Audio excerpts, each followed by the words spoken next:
मानस, मी घरी चालली काय कामासाठी. इमर्जन्सी आली तर मला फोन कर. ओके, या बाय. डॉक्टर राधा, हो. मला ना जरा बरं वाटत नाहीये. या बसा बसा.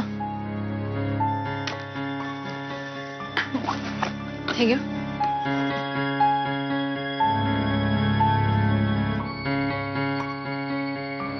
बेटर आहात? म्हणजे ना असं घुसमटल्यासारखं होतंय, काय करावं काही सुचेना. माझी प्लीज मदत कराल का? हो. तुमचं नाव? मी सौ कुमुद प्रभाकर आपटे. काय होतंय तुम्हाला? मला सुचत नाहीये काही. मला सांगा, खरं प्रेम कसं ओळखायचं? काय? खरं प्रेम कसं ओळखायचं? म्हणजे आपण संसार करणाऱ्या बायकांना संसार करता करता थकून भागून जातो. मग असा क्षण येतो ना की ज्या वेळेला आपल्याला वाटतं की कोणीतरी प्रेमानं आपल्या डोक्यावर हात फिरवावा, मायेने विचारपूस करावी. पण सहसा असं घडत नाही. म्हणजे आपल्या जवळची माणसं आपल्या प्रेमाचीच असतात ना. पण मग तरी ते प्रेम व्यक्त का नाही करत? इतकं महाग झालंय का प्रेम? सौ कुमुद प्रभाकर आपटे, प्रेम असतं, पण धावपळीच्या जगात माणूस प्रकट करायला विसरतो. आपली माणसं सवयीची होऊन जातात ना. खरंय. माझे पती प्रभाकर दामोदर आपटे नेहमी म्हणायचे, माणूस जवळ असला ना की अर्थही नसतो, आणि तो लांब गेला की अर्थ पूर्ण. माणूस लांब राहिल्यावरच प्रेमाची खरी किंमत समजते, आणि जवळ असला ना की तुम्ही म्हणता तसं सगळं सवयीचंच होऊन जातं. तुमचे पती कुठे आहेत? आलेत का ते?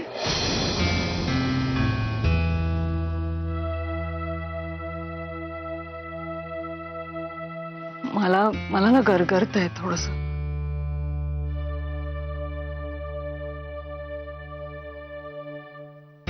तुम्ही चहा कॉफी घेणार का?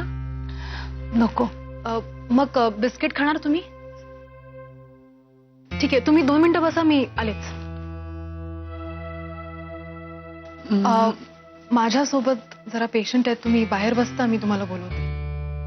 मला एक गोष्ट समजत नाही की आपण स्त्रियांनी एवढं का अवलंबून राहायचं इतरांवरती. कोणीतरी येईल, आपल्यावरती प्रेम करेल, डोक्यावरून मायेचा हात फिरवेल. अरे, आपण सशक्त व्हायला पाहिजे. स्त्रियांनी एवढी प्रगती करायला पाहिजे की या सगळ्या गोष्टींचा विचारच मनात येता कामा नये. पण अशी प्रगती काय उपयोगाची, जी आपल्या माणसांना मागे ठेवते आणि फक्त स्वतःलाच पुढे घेऊन जाते?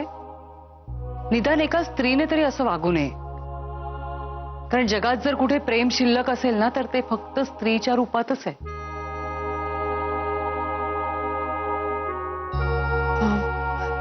आपण? मी सौ कुमुद प्रभाकर आपटे.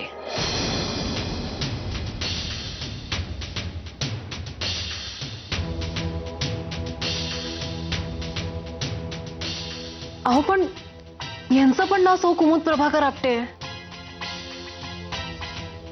माहितीये मला. मी सुद्धा यांच्यासारखंच खरं प्रेम अनेक वर्ष शोधत होते, पण नाही मिळाला. खूप निराश झाले होते मी, पण वाटलं किती दिवस असं निराश बसून राहायचं. अश्रू पुसले आणि लढायला शिकले. इतरांच्या मदतीशिवाय जगायला शिकले. राधा, तू खूप लकी आहेस, कारण तुझा सौरभ तुझ्या जवळ आहे आणि त्याचं तुझ्यावर जीवापाड प्रेमही आहे. आता तुझ्या डोळ्यात कधी अश्रू येऊ देऊ नकोस, कारण तुझ्यावर प्रेम करणाऱ्या त्या सौरभचा हात कायम तुझ्या हातात आहे, हे लक्षात घे.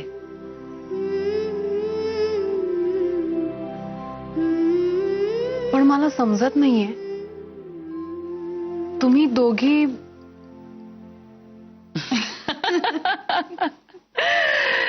आम्ही सौ कुमुद प्रभाकर आपटे. मला नीट सांगाल का?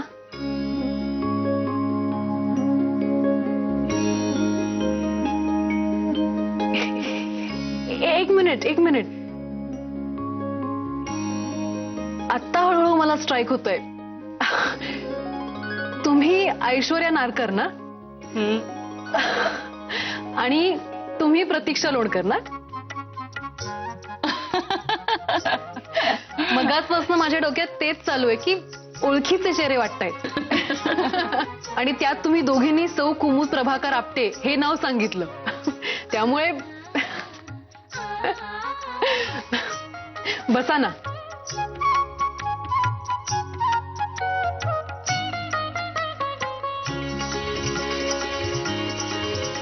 येत्या 29 डिसेंबरला रंगभूमीवर आमचं नवं नाटक येतंय. आम्ही सौ कुमुद प्रभाकर आपटे. नाटकाचं निमंत्रण द्यायला आलो होतो. हो, तुझे सासरे आहेत ना दादा धर्माधिकारी, त्यांच्याशी छान ओळख आहे माझी. त्यामुळे त्यांना भेटायला गेलो होतो नाटकाचं आमंत्रण द्यायला. दादा काय म्हणाले माहितीये? मी तर येईनच, पण आमच्या राधालाही आमंत्रण द्या. आपल्या पतीवर, आपल्या संसारावर, आपल्या करिअरवर प्रेम करणाऱ्या सगळ्या बायकांनी हे नाटक आवर्जून पाहावं असं जेव्हा त्यांना कळलं ना, त्यावेळी त्यांनी तुझा उल्लेख केला. आणि म्हणाले की अवश्य बोलवा राधाला, आजच्या स्त्रीचं प्रतिनिधित्व करते ती. येशील ना? हो, मी आणि सौरभ तर नक्की येऊ, पण प्रेमाची व्याख्या समजणाऱ्या सगळ्यांना घेऊन येईन मी. कुठे आहे प्रयोग? 29 डिसेंबरला ठाण्यात आणि मुंबईत. आणि मग हे नाटक संपूर्ण महाराष्ट्रात प्रयोग करेल, हो ना? हो तर मग मुंबईच्या प्रयोगाला तुम्ही येताय? हो, नक्की. खरं सांगू, तुम्ही दोघी एकत्र आम्ही सौ कुमुद प्रभाकर आपटे असं का म्हणतायत हे पाहण्याची उत्सुकता आहे मला. तुम्हाला दोघींना खूप खूप शुभेच्छा. थँक्यू.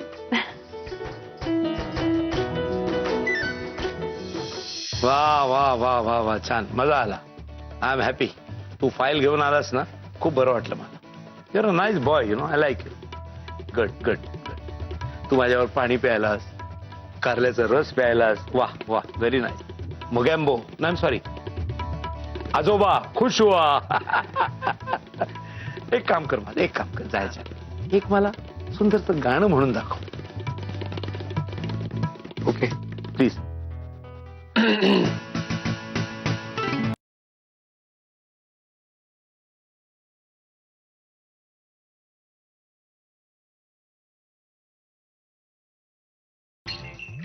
बस बस, पुरे पुरे. ही असली गाणी मला आवडत नाहीत. हे कसं एक झकास माझ्या काळात एक भजन म्हणून दाखवले. भजन? मला भजन नाहीये. तुला भजन नाही? अरे तू सिंगर आहेस, तू कंपोजर आहेस. 9 रसातला एक रस आहे भक्तिरस. भजन म्हणजे भक्तिरस. तुला जर भक्तिरस येत नसेल ना, तर कारल्याचा रस आहे, मागव का? नाही, नको. म्हणतो ना, हळूहळू ते एक एक रस आठवायला लागले ना. गट गट गय. म्हणतो भक्ती रस. हा, let me.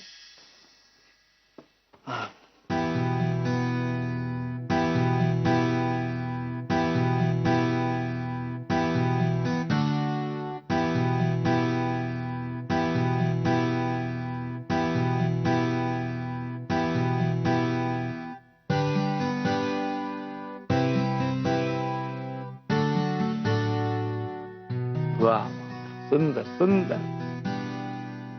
गिटारवरती म्हटलेलं भजन आज आयुष्यात पहिल्यांदा ऐकलं. गोड गोड.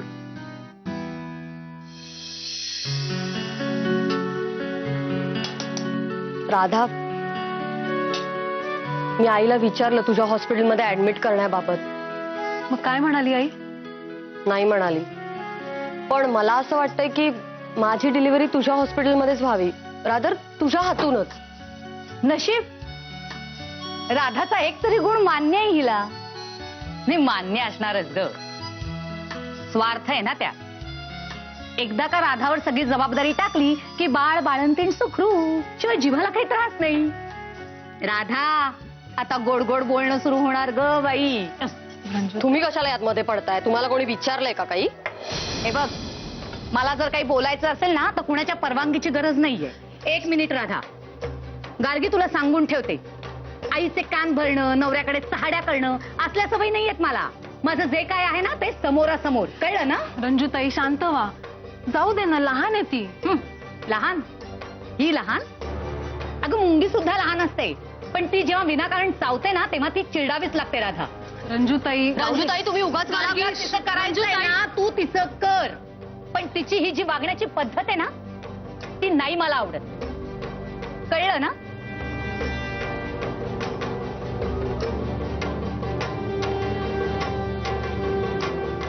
रंजूताई शांत व्हा प्लीज. गार्गी, तुला माझ्या हॉस्पिटलमध्ये डिलिव्हरी करायची ना, आपण करूया. आणि हो, तुझ्या डोळ्या जेवणाची तारीख पण ठरवायची आहे, ती मी आणि रंजूताई फिक्स करू.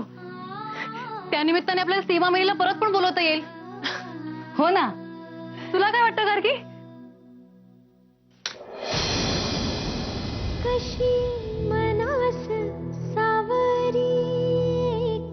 बघितलंस ना कशी गेली ते?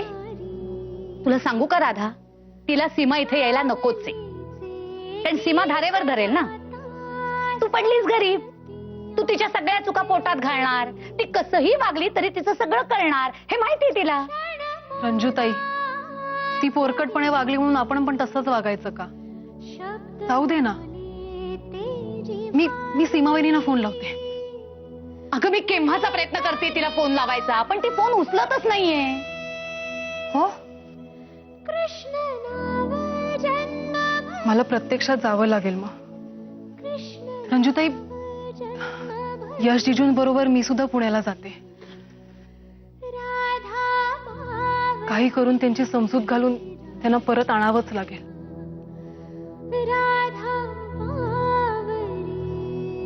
विठूच्या गजर हरिनामाचा झेंडा रोविला, विठूच्या गजर हरिनामाचा झेंडा रोवला, विठूच्या गजर हरिनामा.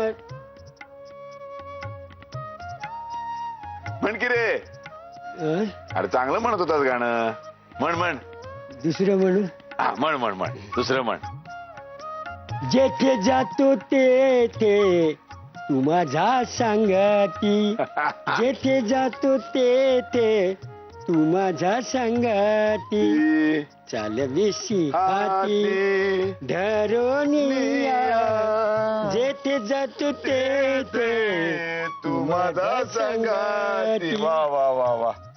बर, तुला हिंदी चित्रपटातलं एखादं गाणं येतं? नाही बा. अहो, आयुष्यात मी कधी हिंदी पिक्चर बघितलंच नाही. पिक्चर बघितला नाही, कधीच बरं, नाही बरं, बघितलं. बरं. अरे वय काय असेल तुझं आता? माझे वय 60-65 असेल. 60 का 65? गेली 10 वर्ष मी तुला हा प्रश्न विचारला की 60-65 असेल. अरे 10 वर्षात काय पुढे सरकलात नाही की काय तू? 65. 65. बर बर बर बर. काय रे माझ्या, आता तू गावाकडे गेला होतास होय. तेव्हा काय लग्न करून आलास? लगीन हा? आणि म्या मग नाही बा. हे खोटं बोल नको. माझ्या कानावर आलेली आहे बातमी. लगीन करून आलास की नाही सांग. गळ्यामध्ये माळ घातले तुळशीची, खोटं बोलायचं नाही. आता तुम्ही माळेची शपथ घालायला लागलात, मग खराच सांगतो. हा केलं केलं लगीन केलं. अरे का या वयात गरज काय रे तुला लगीन करायची? असं कसं म्हणता दादा साहेब? हा? अहो, या वयातच खरी गरज आहे. सोपीन पाहिजे. एकले एकले कसं तरीच वाटतं ना. बरं आहे बाबा, नशीब काढलंस तू या वयात. तर आमचं बघा, आम्हाला कोण आहे साथीदार? एकटं तो घारूला मी, मला घारू आम्हाला. इथे काय गप्पा मारत बसलास तू? माझ्या इकडे जा, तुळशीला पाणी घाल. जा. गप्पा मारतोय, गाणी गातोय, काय काय बोलायचंय ना? दादा, मी हॉस्पिटलला चालली बर बर. आणि रंजूताईंना तुमची औषधं सांगितली, ती वेळेवर घ्या. हं? आणि काय? आज दुपारनंतर मी आणि यश जिजू पुण्याला चाललोय. पुण्याला कशाला? सीमा वहिनींना आणायला. अगं तू काय वेडी आहेस का? घरामध्ये घरामध्ये शांतता नांदते, सगळे सुखात आहेत, कशाला तो निखारा घेऊन येतेस इथे? दादा, या घराला सीमावैरींशिवाय शोभा आहे का? हे देवा, आम्ही जातोय दुपार नंतर पुण्याला. कुठल्या मातीची बनवले ग तुला? त्या सीमाने तुला घराबाहेर काढलं, इतका त्रास दिला, इतकं छळलंय, तरी तुला तिच्याबद्दल एवढं वाटतं? धन्य आहेस पोरी, तू ना खरंच धन्य आहेस. जा घेऊन या तिला आणि काय वाटेल ते करा. ती आली ना की तुला एकच सांगतो, माझी झोप उडवणार ही बाई. खरंच रात्रंदिवस आपली नुसती केटकेट केटकेट केटकेट केटकेट केटकेट चालू उद्यापासून.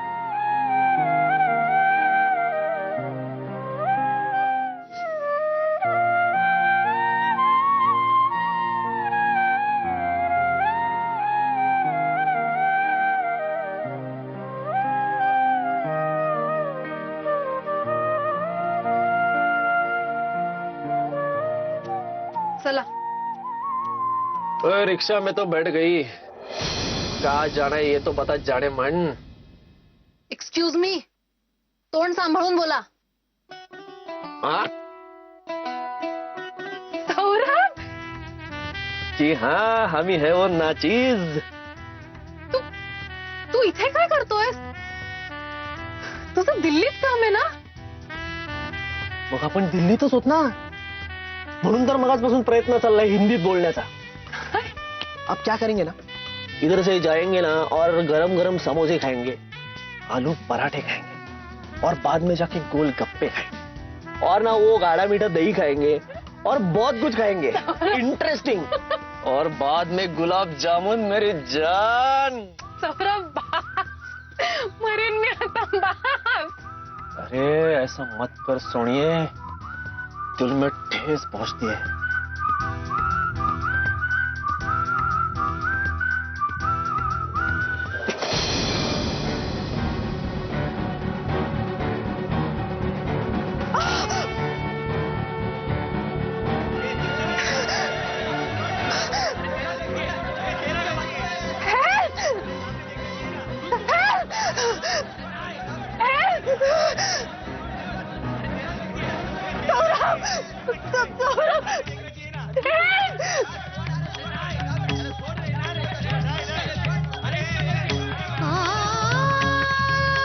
मॅम, अरे मॅडम ना काय झालं, मॅडम ना काय झालं? मॅम, मॅम काय होतंय? लवकर मला हॉस्पिटलला चल. चला चला, क्विक क्विक. तू काळजी करू नको Radha. Just deep breathing, relax relax, everything will be okay. चला चला लवकर चला. हे बघ, तू डीप ब्रीदिंग कर. हा, डीप ब्रीदिंग कर. हा, ओ बाळा, ओ बाळा.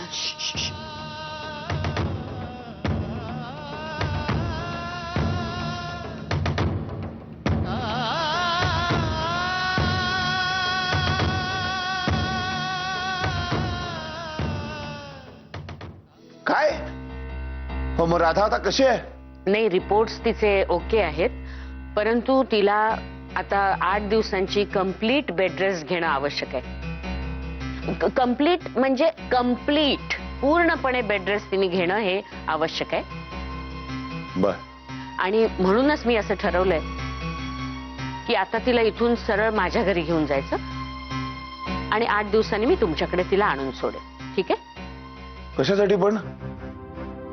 हो नाही, हो नाही नाही, इथे इथे राहील ना ती, हे घर तिचंच आहे, इथे करेल ती बेड रेस्ट. मी स्वतः जातीनं लक्ष देईन तिच्याकडे. हो मी वैद्य आहे, असं काय करताय तुम्ही अजिबात काळजी करू नका. हा, तुम्ही अजिबात काळजी करू नका, मी लक्ष देईन तिच्या सगळ्या औषध पाण्याकडे, तिच्या विश्रांतीकडे. मी थोडं स्पष्टच बोलू का? आजपर्यंत तुमच्या घरात राधाला ज्या पद्धतीची वागणूक मिळाली आहे ना, ती अतिशय त्रासदायक आणि अन्यायकारक आहे. आणि तिच्या आत्ताच्या या परिस्थितीत तर ते फारच त्रासदायक आहे. नाही नाही, ते तुम्ही हे बघा, तुम्ही याचं कुठलंही स्पष्टीकरण देण्याचा प्रयत्न करू नका. ही वस्तुस्थिती आहे आणि म्हणूनच मी हा निर्णय घेतलेला आहे. हो मी एक्सप्लेनेशन देतच नाहीये, मी सुद्धा ते कबूल करतोय. हो असं काय करताय तुम्ही? तिला अपमानास्पद वागणूक मिळेल हे मला माहिती आहे, म्हणून तर तिला सन्मानाने मी स्वतः इथे घेऊन आलोय. त्यासाठी मी जीवावर उदार होऊन तिचं विमान चुकवलंय मी. असं काय करताय? नाना तऱ्हेचे प्रयत्न केले तिचं विमान रद्द व्हावं म्हणून. नाही नाही नाही नाही, मग मला माहिती आहे तिचा अपमान झालेला आहे, तिला खूप त्रास दिलाय आमच्या घरच्या लोकांनी. पण याची सुधारणा करण्यासाठी, ही चूक सुधारण्यासाठीच तर तिला इथे घेऊन आलोय ना आम्ही. आणि शेवटी हे तिचं घर आहे हो, असं काय करताय? पण हे बघा, तुम्ही अजिबात काळजी करू नका. अतिशय सन्मानाने आम्ही तिला वागवू. मी स्वतः जबाबदारी घेतो. आणि कसं आहे ना सईबाई, ती तुमची जशी लेक आहे ना तशी माझी सुद्धा लेकच आहे हो. हो, अगदी मुलीसारखं जपेन मी तिला. नका काळजी करू तुम्ही. पण ती इथेच राहू दे. काय ती बेड रेस्ट वगैरे सगळं मी स्वतः इथे बघेन, लक्ष देईन तिच्याकडे. हा हा, मग मी आता यश आणि घारू अण्णांना पाठवतो तिला घेऊन येण्यासाठी. Thank you thank you.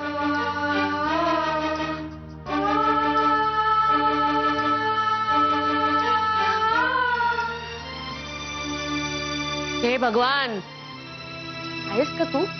कुठेस? डॉक्टर राधा, पाहिलात का तुम्ही? पाहिलात दगदग केल्याचा परिणाम? मॅम, आय एम सॉरी, पण प्लीज मला रागवू नका ना. अगं नाही, रागवत नाही. मला तर कळतच नाही कसं रिॲक्ट व्हायचं ते. सगळं समजून उमजून जर तू अशीच वागणार असशील तर मी काय करू? काय डोकापटू? हे बघ, कॉम्प्लिकेशन्स आणि किती वाढू शकतात हे मी तुला सांगायची गरज नाहीये राधा. आता तू कम्प्लीट बेडरेस्टच घ्यायला हवीस. मॅम, आता तुम्ही जे सांगाल तेच करीन मी. प्रॉमिस. हे सांगायला मी तुझ्या घरी फोन केला होता धर्माधिकाऱ्यांकडे. त्यानं म्हटलं की राधाला मी इथून माझ्या घरीच घेऊन जाते 8 दिवसांसाठी. पण ऐकायला तयार नाहीत तुझे सासरे.